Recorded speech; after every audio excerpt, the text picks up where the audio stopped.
इसमें बहुत कुछ बताया, हमको बहुत कुछ बताया।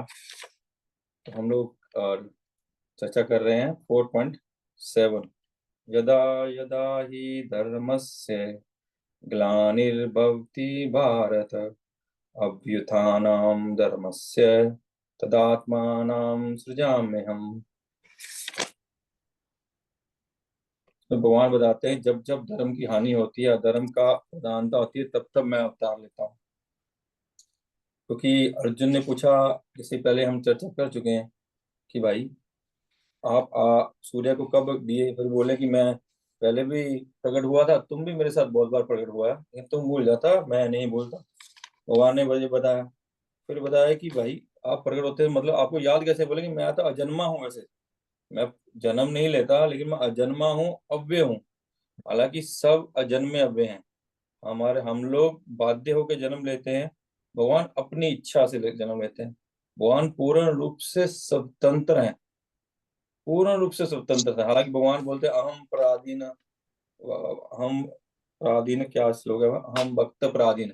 भगवान बोलते हैं मैं भक्तों का पराधीन। हाँ, वो भक्तों का पराधीन, जैसे प्रभु जी ने बोला, वो भक्तों को आनंद देने के लिए आते हैं, भक्तों की इच्छा पूरी करने के लिए आते हैं, भक्तों से अपना आदान प्रदान प्रेम करने के लिए आते हैं।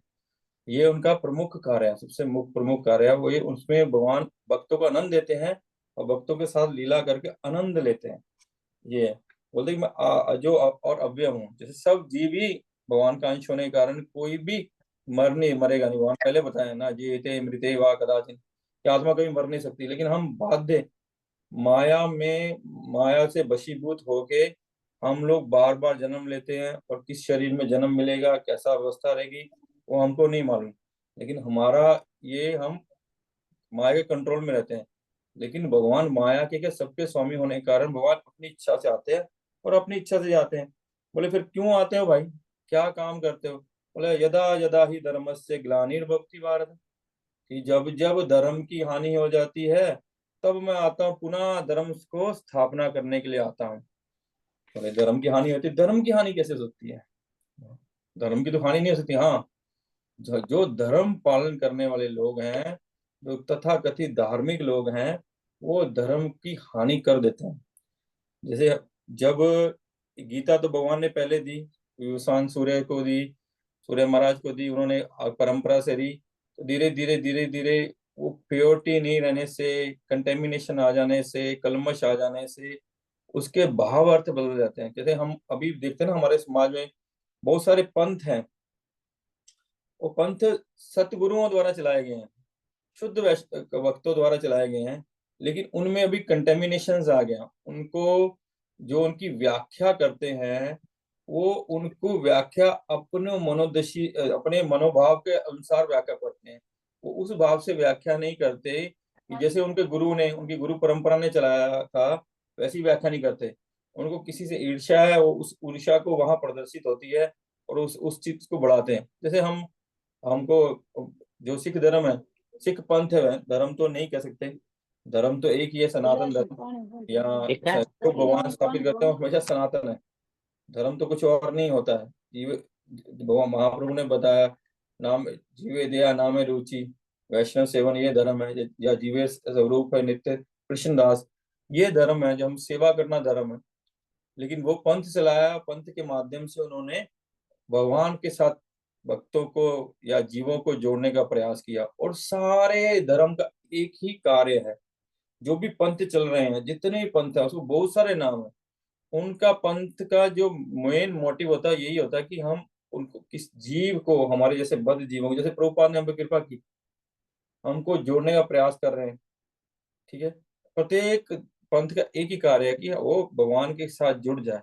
जो भगवान के साथ उसका संबंध विस्मृत हुआ है, वो पुनः स्मृति आ जाए, और पुनः अपने स्वरूप को पाके भगवान की सेवा में, नित्य सेवा में लग जाए। सब धर्मों का ये कार्य है।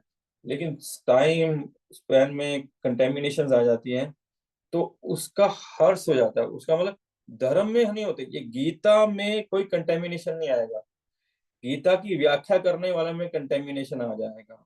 गीता की व्याख्या करने वाले दूषित हो सकते हैं, लेकिन गीता थोड़ी दूषित हो सकती है। ये थोड़ी गीता, गीता खराब हो जाएगी, ये कैसे हो सकता है? भगवान के मुख से निकलने वाली वाणियां कभी भी कंटेमिनेटेड नहीं हो सकती। हमारी समझ, हमारी बुद्धि, हमारा मन कंटेमिनेटेड हो जाता है। इसलिए टाइम स्पेन में हम उसको समझने में भूल करते हैं, उसकी व्याख्या में भूल करते हैं, इसलिए धर्म की हानि हो जाती है। जैसे जब महाप्रभु आए, भगवान गौर हरि आए और उनके प्रिय नित्यानंद प्रभु आए, उनके और पार्षद आए, उन्होंने हरिनाम संकीर्तन इस युग के धर्म की स्थापना की।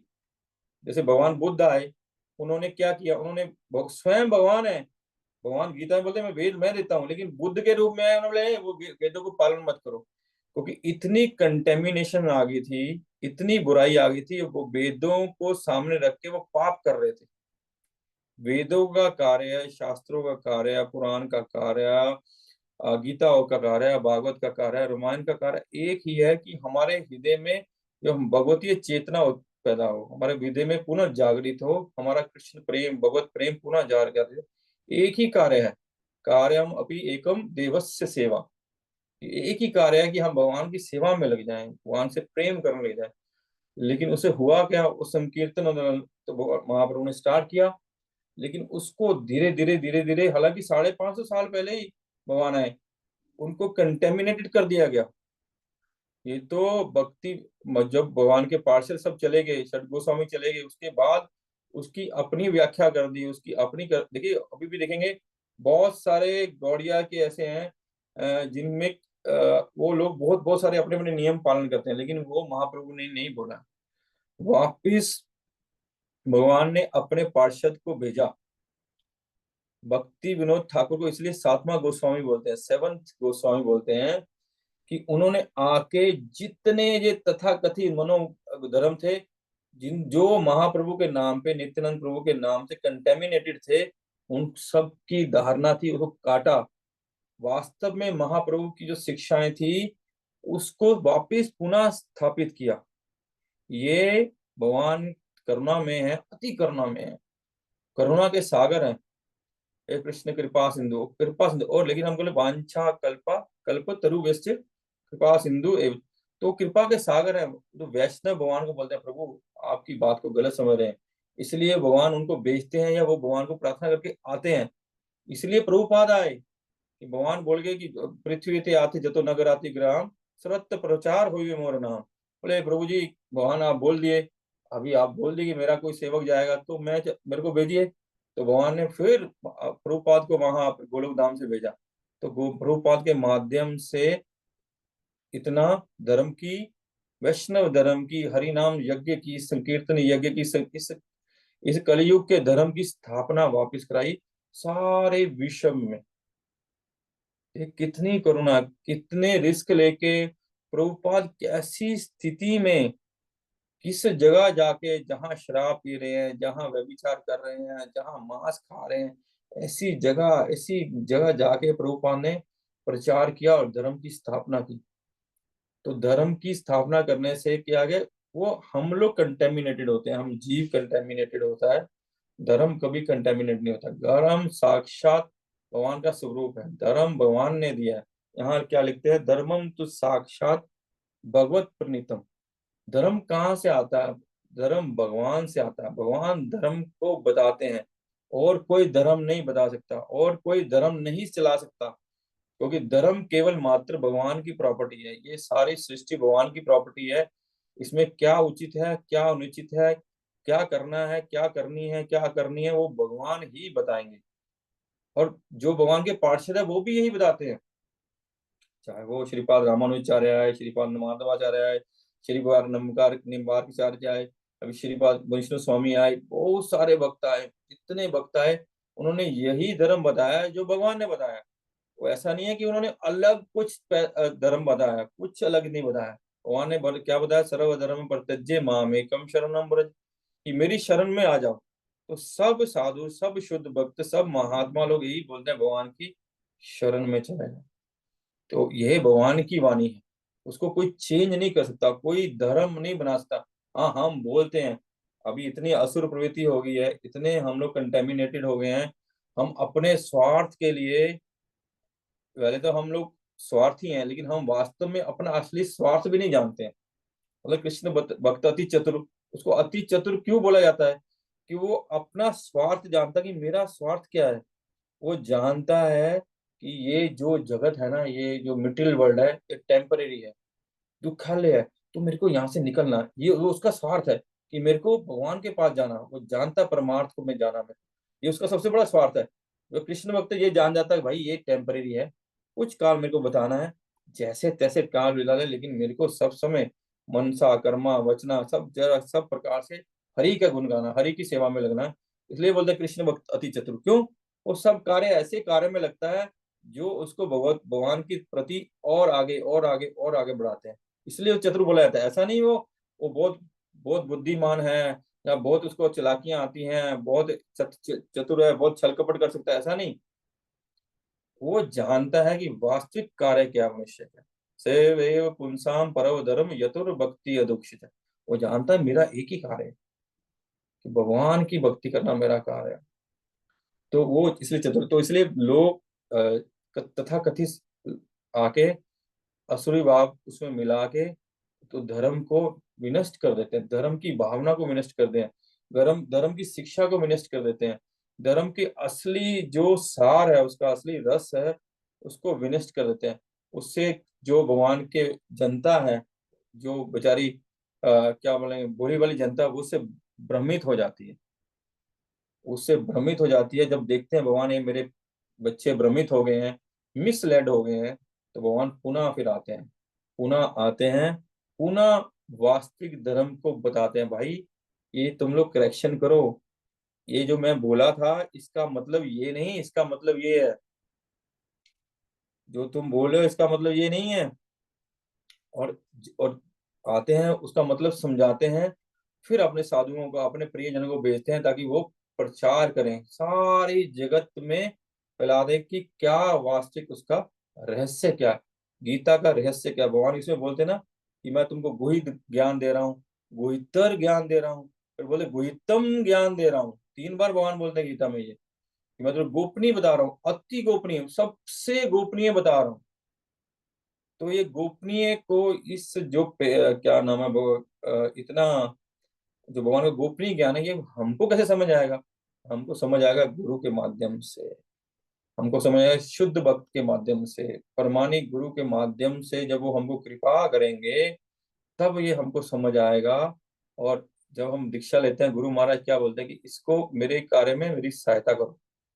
तो हम दीक्षा लेते हैं, गुरु हम पे कृपा करते हैं, हमको पता नहीं लगता, हमको पता नहीं लगता क्योंकि हम इतने पापी हैं, इतने शुद्ध है, दीक्षा लेके फिर पाप करते हैं।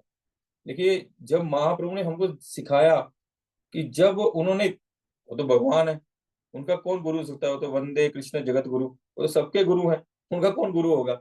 लेकिन फिर भी सिखाते हैं। वो क्या बोले कि गोसाई मेरे पे कितना कृपा किए हैं, मेरे को मूर्ख जाने, मेरे को बोले तुम्हारा वेद में अधिकार नहीं है, तू मूर्ख है। तो भगवान, हालांकि उनके गुरु महाराज ऐसा बोले नहीं, बोले मूर्ख जानिए मेरे को क्या दिया, बोले मेरे को ये महामंत्र दिया।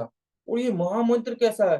कहते मैं इसको कर करके पागल हो गया हूँ, मेरे को शुद्ध बुद्ध खो गई है। हमारी तो कुछ खोती नहीं है, लेकिन हमारा वो भाव नहीं है, वो शरणागति नहीं है, वो गुरु के प्रति वो हमारा प्रेम नहीं है, सरेंडरनेस नहीं है, इसलिए हमारा वो स्वस्थता नहीं होती। लेकिन जो वास्तव में गुरु के प्रति शरणागत है, वो भक्तों, आप तो देखते ही हैं, आपने रियलाइज किया होगा, जो वास्तव में जिनके ऊपर गुरु की कृपा होती है, वो सूर्य जैसे प्रकाशमान रहते हैं। सूर्य जब आता है तो प्रकाश ही प्रकाश खुल जाता है, उजाला ही उजाला होता है।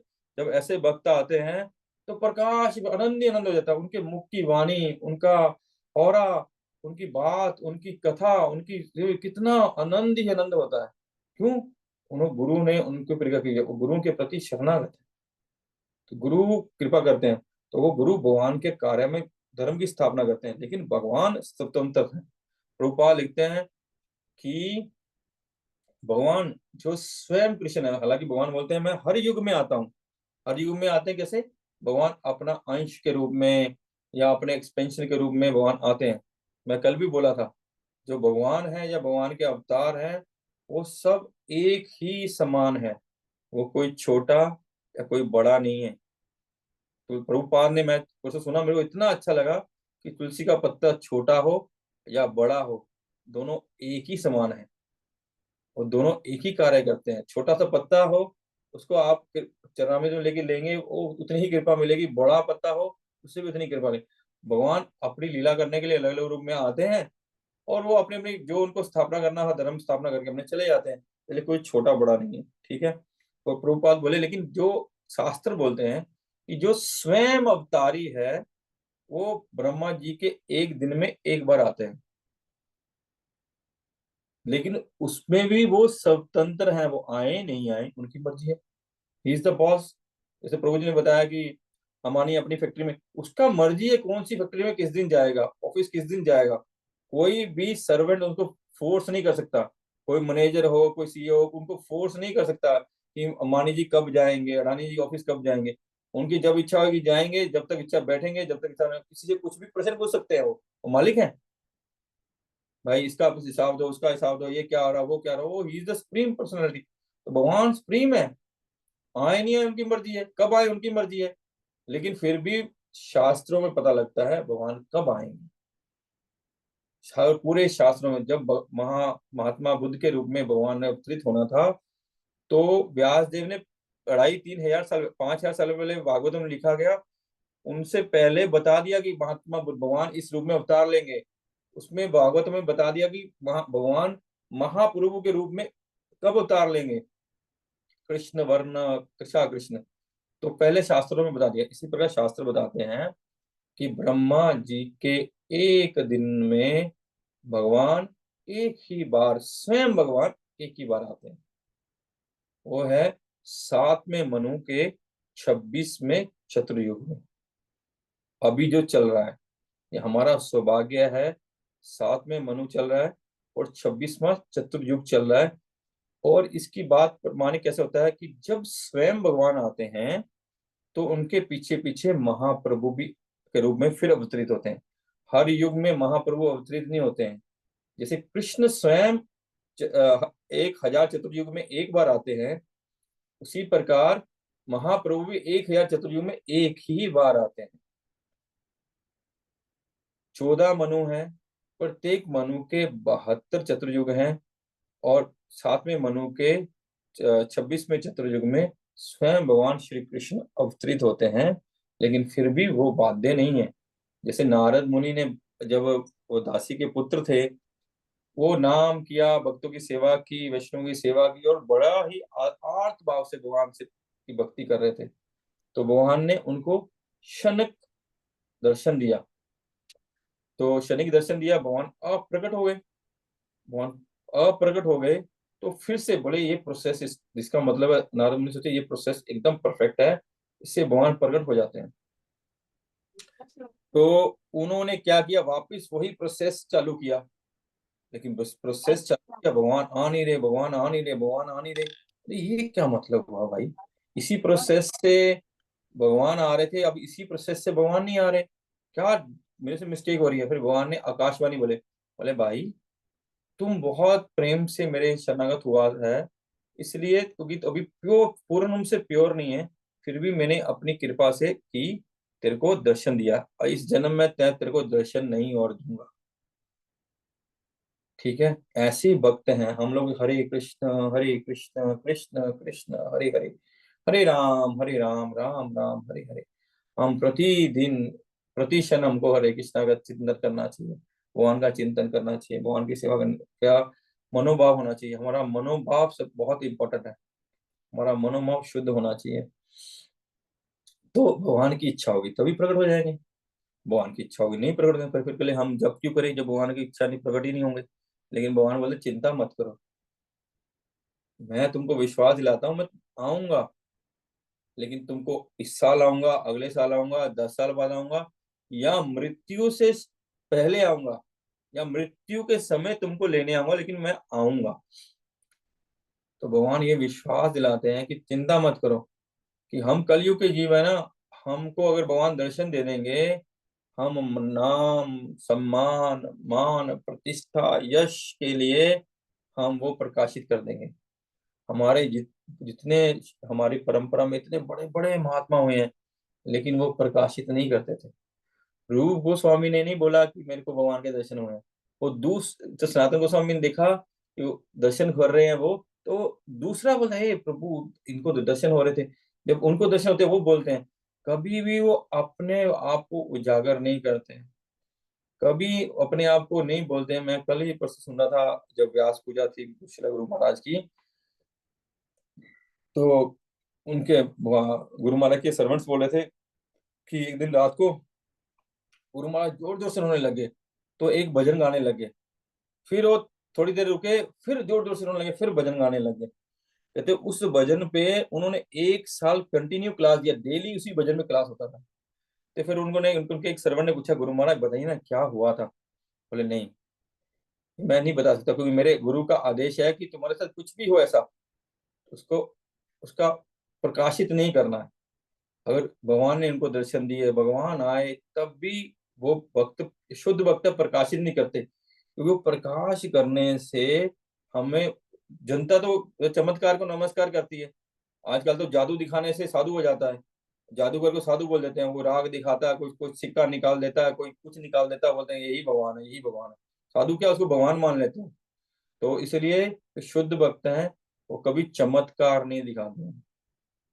हाँ, भगवान उनका यश बढ़ाने के लिए खुद कुछ चमत्कार कर देते हैं, कुछ ऐसा घटित कर देते हैं, उनका नाम यश हो जाता है, ताकि उनसे दूसरे लोग इंस्पायर हो, जो दूसरे भक्त है वो इंस्पायर हो कि हम क्या होगा, अगर हम ऐसा करेंगे क्या होगा, ऐसे भगवान मिलेंगे भी तो। भगवान बोल दिखाते हैं, हाँ मैं मिलता हूँ, मिलता हूँ। अब एक श्लोक बाद ही आएगा जी चर्चा, 2 श्लोक बाद। ठीक है, आगे चलते हैं। एक ही श्लोक में बहुत समय हो गया।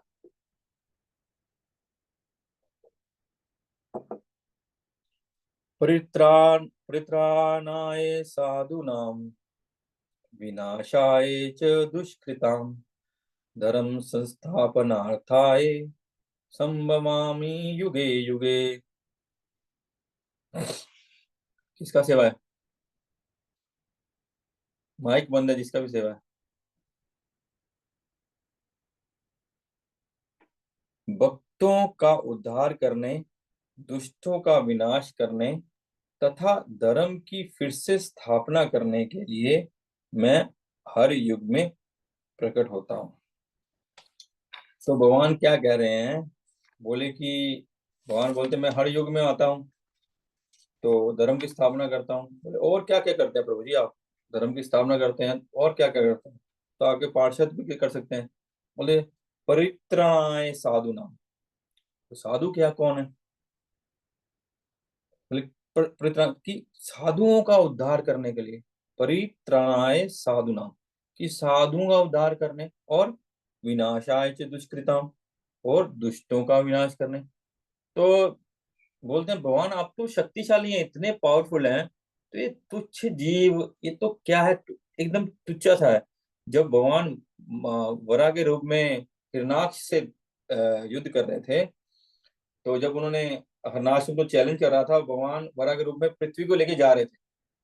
वो पृथ्वी के लेके जा रहे थे, वो चिल्ला रहा था भगवान को, बहुत गालियां दे रहा था, भगवान परवाह नहीं कर रहे थे। तो क्योंकि उनको पहला कार्य था कि पृथ्वी को उनकी कक्षा में स्थापित करना, पृथ्वी उनकी पत्नी है, उनकी भक्त है, तो पृथ्वी को आनंद देना सबसे बड़ी जो बात थी। तो ये इसको क्या है, इसको कभी भी सल्टा देंगे। तो मच्छर है भगवान के लिए, क्या मच्छर भी बहुत बड़ी चीज है हमारे लिए। हम तो मच्छर जैसे भी नहीं है, और बड़े से बड़े असुर भी मच्छर जैसे नहीं है भगवान के लिए, कुछ भी नहीं है। तो उनको सल्टाने में क्या बात है, कोई बड़ी बात नहीं है। लेकिन क्या करते हैं भगवान, बोले आप तो क्या है, ये तो ऐसे ही, तो आप इनके लिए आते, और इनको तो आप वहां एक बार सोचेंगे मर जाएंगे। जैसे भगवान एक बार मन में भगवान के सोचते ही हैं, तो अभी सारी भौतिक सृष्टि का प्रकट्य हो जाता है, अनंत जीव हो जाते हैं, अनंत कार्य सब चालू हो जाता है। तो उनके लिए एक जीव को मारना क्या बड़ी बात है? बड़ी बात नहीं। लेकिन वो बोलते हैं अपने भक्तों के लिए। भगवान खम्भे में प्रकट हुए, तो हिरण्यकशिपु के बोलने से थोड़ी हुए, जय खंबे से निकलो, और उनके बोलने ने प्रहलाद महाराज बोले कि हाँ मेरा ठाकुर खंबे में भी है, कन कन में है। बोले कैसे प्रमाणित हुआ, निकाल। ठीक है, आ जाएंगे यहाँ से। तो अपना उनका भक्त बोला, और भक्त को आनंद देने के लिए, उस भक्त की रक्षा करने के लिए भगवान खंबे से अवतरित हो।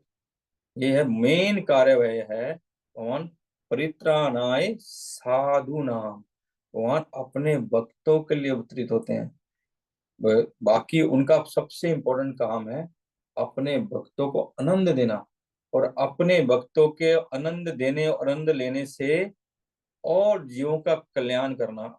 महाप्रभु जब पुरी में थे, प्रतिदिन गदाधर पंडित तो श्रीमती राधा रानी का प्रकाश है, श्रीमती राधा रानी का रूप है, श्रीमती राधा रानी ही है, उनसे प्रतिदिन श्रीमद् भागवतम का श्रवण करते थे। प्रतिदिन श्रवण करते थे।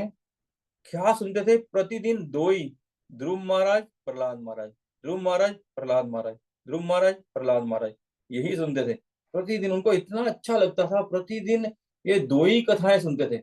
और दोनों जन इतना रोते थे, इतना रोते थे, इतना रोते थे कि जब वो महाप्रभु चले गए तो कौन से पार्षद थे, शायद श्यामानंद पंडित थे या कौन थे, वो पूरी पूरी गए, क्योंकि उस समय तो भागवत प्रिंट नहीं होती थी, अवेलेबल नहीं होती थी।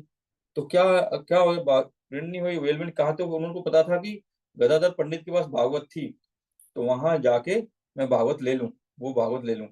जब वो गए वहां पे, भागवत देखा देखा तो भागवत के ऊपर कोई शब्द नहीं है, पूरा जो लिखा हुआ था मिट गया। कैसे? उनके आंसू गिरते थे इतना, डेली इतना, वो डेली भीग जाती थी भागवत, डेली भीग जाती, भीग भीग के भीग भीग के भीग भीग के वो पूरे ही मिट गई थी वहां से। तो भगवान ये करते हैं अपने भक्तों के साथ, ताकि बाकी लोग हमारे जैसे बद्ध जीव को पुनः पुनः पुनः पुनः पुनः पुनः सुनेंगे, भगवान और भगवान की लीलाओं को, भगवान और भगवान के आदान प्रदान को, भगवान और भगवान के जो लेन देन है, जो उनका कथा है, उसको पुनः पुनः श्रवण करेंगे। उससे हम शुद्ध हो जाएंगे, शुद्ध हो जाएंगे। तो हमें कृष्ण के प्रति, भगवान के प्रति, उनके भक्तों के प्रति प्रेम जागृत होगा, श्रद्धा जागृत होगी, भाव जागृत होगा, जिससे हमारा कल्याण होगा। तो बोले कि जो साधु हैं, साधु की परिभाषा कपिल देव, भगवान कपिल देव ने देवहूति को समझाई। क्या है? तितिक्ष्वा कारुणिका सुहृदम सर्वदेहिना आज अजात शत्रु व शांता साधवा साधु भूषणा। ये भगवान ने, कपिल देव भगवान ने माँ देवहूति को ये बताया कि जो किसी से ईर्ष्या नहीं करता है, वह कोई का शत्रु नहीं, अजात शत्रु है, कोई किसी के प्रति वैर नहीं रखता, सबके प्रति सम्मान है, वो साधु है। तो ये साधु के टॉप मोस्ट अवस्था है। तो भगवान गीता में भी बोलेंगे, अपि चेतो से दुराचारो भजते माम अनन्य वाग साधु से मंतव्य। भगवान बोलेंगे जो दुराचारी भी, अपि से च दुराचारी से दुराचारी, जो बहुत दुराचारी है, लेकिन मेरा नाम हरे कृष्ण कृष्ण कृष्ण हरे हरे, हरे राम राम राम हरे हरे, तो अपि चेतो से दुराचारो भजते माम अनन्य भग। लेकिन वो जो कितना ही दुराचारी है, वो पापी है, दुष्ट है, पाप में लिप्त है, वो लेकिन मेरी नाम, मेरी भक्ति में अनन्य वाक है, मेरी भक्ति कर रहा है। साधु से वे मन मन मन क्या था, अपि चेतो से दुराचारो भजते माम अनन्य वास, मैं बोल रहा हूँ। तो उसको साधु समझो, साधु। भगवान बोलते हैं ऐसा नहीं कि जो वैष्णव है, जो भगवान का हरे कृष्णा महामंत्र कर रहा है, तो आप उसमें अवगुण मत देखो, अवगुण मत देखो उसमें। हाँ ये बुरा करता है, ये बुरा करता है, ये उसका बुरा, ये बुरा, वो 16 माला कर रहा है, ठीक है, नियमों को पालन करने का प्रयास कर रहा है, तो उसको साधु समझो, साधु। क्यों कर रहे हैं? क्योंकि जब अ, ध्रुव महाराज की जो सौतेली माँ थी, एक सुरुचि, सुरुचि ने जब ध्रुव ध्रुव महाराज के प्रति अपराध किया, ध्रुव महाराज कोई शुद्ध भक्ति करने के लिए जंगल नहीं गए थे, लेकिन भगवान का नाम अपी चेतो से दुराचारो, हालांकि ध्रुव महाराज दुराचारी नहीं थे, वो छोटे से बालक थे, लेकिन बड़ा सा बड़ा राक्षस भी हो, मृगारी जैसा राक्षस जो आधा काट के पशुओं को छोड़ देता है, लेकिन अपी चेतो से दुराचारो भजते माम अनन्य भक्त। लेकिन जो हरे कृष्ण कृष्ण कृष्ण हरे हरे, हरे राम राम राम हरे, जो भजेगा वो पाएगा ही पाएगा। जो भगवान को भजेगा, भजले भगवान का नाम, वो पाएगा ही पाएगा। लखा तर गए, लखा ने तर जाना, जिन्हा ने तेरा नाम जपया। तो कितना ही दुराचारी हो, लेकिन जो भजन कर रहा है उसको साधु समझो। क्यों? वो आ क्षिप्रम भक्ति धर्मात्मा शाश्वत शांति निगच्छति, बोले बोले वो बहुत जल्दी महात्मा बन जाएगा। चिंता मत करो, अभी आपको उसमें लगता है ये कमी है, ये कमी है, ये कमी है, लेकिन वो अनन्य वाक है। जब एक निष्ठ होकर मेरा भजन कर रहा है तो वो साधु है, वो महात्मा होगा ही होगा। जब हम हरे कृष्णा जपेंगे, भक्तों का संग करेंगे, भक्तों का साथ जाके तीर्थ यात्रा करेंगे, उनके मुख से कथा सुनेंगे, तो चेतो दर्पण चित्त का मार्जन होना पक्का है। वो आज मांस खा रहा है, वो मांस अपने आप छूटेगा ही। आज शराब पी रहा है, वो शराब छूटेगी। आज व्यभिचार कर रहा है, व्यभिचार छूटेगा ही। वो जुआ खेला, जुआ छूटेगा ही। खैनी तंबाकू सब छूटेगा। लेकिन अगर वो ठीक से हरे कृष्णा कर रहा है, वो छूटेगा छूटेगा, सब पाप छूट जाएंगे। क्योंकि भगवान जब उसको ठीक से हरि नाम लेगा, भगवान सब प्रकाशित करेगा। धीरे धीरे धीरे धीरे उसकी जो भौतिक ग्रंथियां उसको काट देंगी। जब वो कथा सुनेगा, कीर्तन करेगा, वो ग्रंथियां काट देंगे। तो साधु कौन है? जो भगवान की भक्ति में लगा, वो साधु है। इसलिए बोलते हैं सबसे बड़ा अपराध क्या? वैष्णव अपराध। हमारी भक्ति इसलिए पुष्ट नहीं होती, हम उसमें वैष्णव अपराध करते हैं।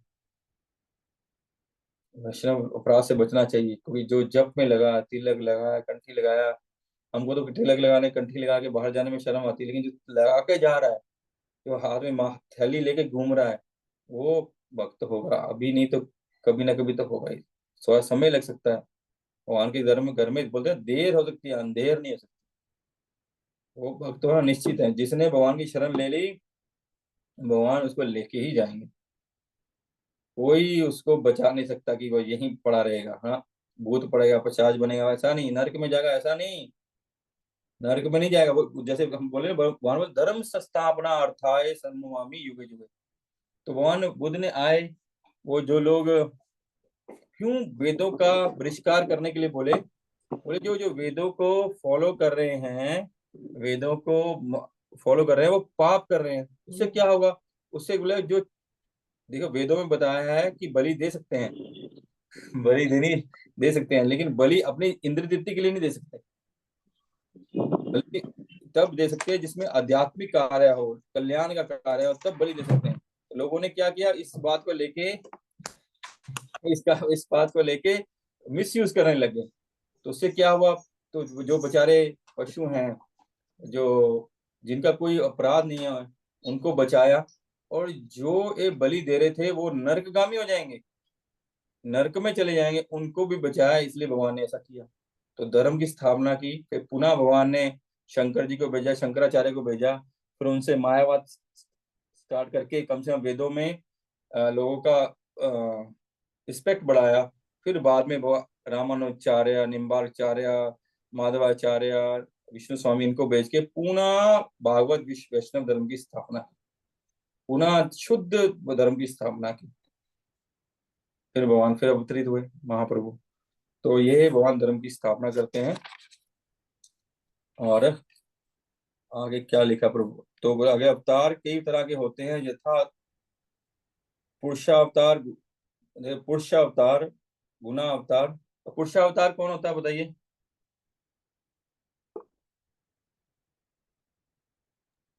रामचंद्र जी। कह सकते हैं विष्णु, विष्णु भगवान को भी पुरुषावतार कहते हैं। गुना अवतार अवतार व्यास देव जी। नहीं, गुना अवतार होते हैं। पुरुषावतार हो गए, जैसे रामचंद्र हो सकते हैं। गुना अवतार होते हैं जो तीन गुणों को रिप्रेजेंट करते हैं। कौन कौन? कौन कौन? सतोगुण रजोगुण। कौन कौन है उनके? उनके बॉस कौन ब्रह्मा है? विष्णु महेश। हाँ, ये गुना अवतार है। लीला अवतार, जो भगवान लीला करने आते हैं, तो लीला अवतार हो गए। उसमें बहुत सारे अवतार हैं। शक्ता इस अवतार जो आप बोले व्यास देव जी, वो है। मनवंतर अवतार, जो मनु के हर युग में, मनु के हर मनु के साथ अवतरित होते हैं, वो मनवंतर। युगा अवतार, जो प्रत्येक युग में, युग जिसमें भगवान बोलते युग युग, इस वजह बहुत सारे अवतार लेते हैं। बोलते भगवान के अनंत अवतार हैं। जैसे समुद्र की लहरें अनंत हैं, उसी प्रकार भगवान के अवतार भी अनंत हैं। ठीक है, आगे लिखते हैं रूपल अवतार था। मैं इसको तो समय कम है, अगला श्लोक नहीं ले रहा, यही खत्म करूंगा, इसलिए इसको थोड़ा डिटेल में बोल रहा हूँ। अवतार अथवा ईश्वर का अवतार भगवत धाम से भौतिक प्रकटे हेतु होता है।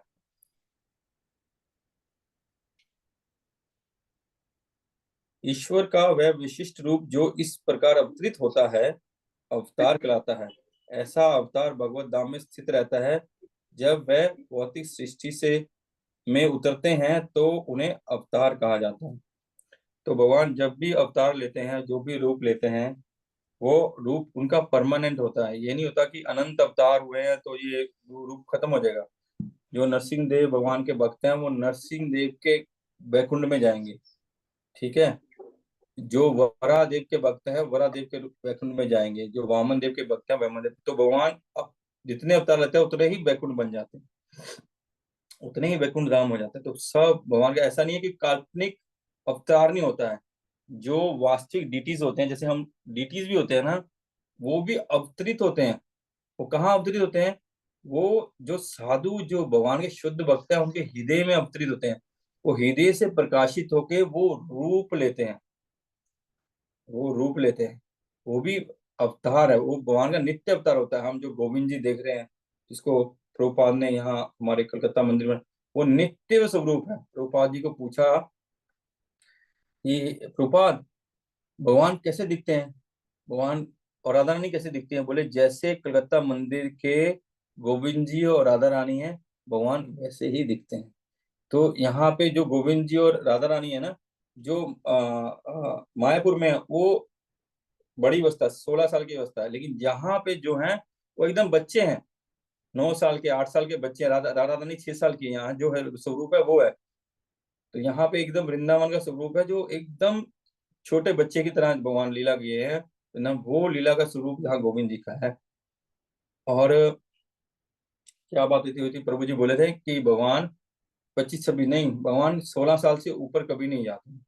मैक्सिमम एज उनकी 16, वही उनकी एज है। लेकिन भगवान जब अवतार अवतार लेते हैं, छोटे बच्चे ही बनते हैं, फिर बाल लीला लीला पुंगड़ लीला कुमार लीला ये सब करते हैं, वो करते हैं भगवान। लेकिन भगवान की एक ही एज है, 16 साल। नव यौवनम च, वो सब समय नव युवक रहते हैं, एकदम फ्रेश, एकदम सुंदर रहते हैं। कभी भी बूढ़े नहीं होते, कभी भी उससे उसी स्थिति में रहते हैं। ठीक है, 2 श्लोक हुए। आप कोई प्रश्न है तो पूछ सकते हैं, और किसी को कुछ ऐड करना है तो आप ऐड कर सकते हैं। और यहाँ अगर मेरी कहीं मिस्टेक है वो भी प्लीज करेक्ट कर सकते हैं, क्योंकि हमारे यहाँ बहुत भक्त हैं जो भक्ति शास्त्री कर रहे हैं।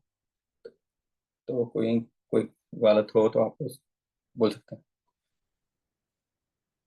तो ये क्लेरिफिकेशन है, जैसे ये पेज 151 में लिखा हुआ है, 5th लाइन में, फिर भी वे 20-25 वर्ष के युवक जैसे लगते हैं। 151 हाँ, पेज 151। कहाँ लिखा हुआ प्रभु? ये 4.6 वाला जो श्लोक है उसका दूसरा पेज में हम्म 5वां लाइन में।